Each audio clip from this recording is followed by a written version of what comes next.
One of the reasons why I think that what we're saying on education is important is that I think it is genuinely radical. I think it addresses a concern that all of us have.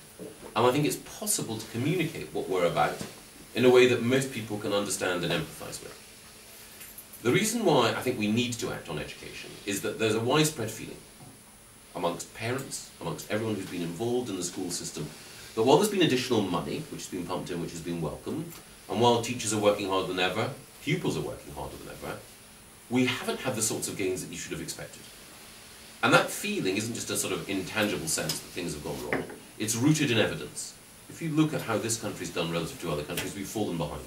In the last 10 years, we have slipped from being 4th in the world for the quality of our children's science to 14th, 7th in the world for the quality of our children's literacy to 17th, and 8th in the world for the quality of our children's maths to 24th.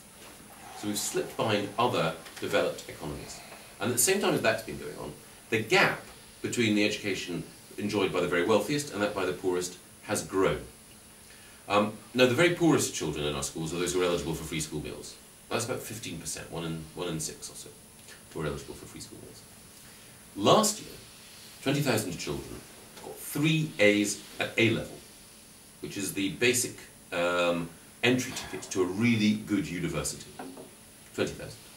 So how many children on free school meals do you imagine got 3 A's at A level? 1 in 6 out of 20,000? 1 in 10? 1 in 20? Single figures?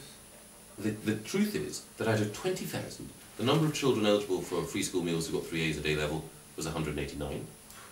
The number of boys, remember this is out of 20,000, was 75.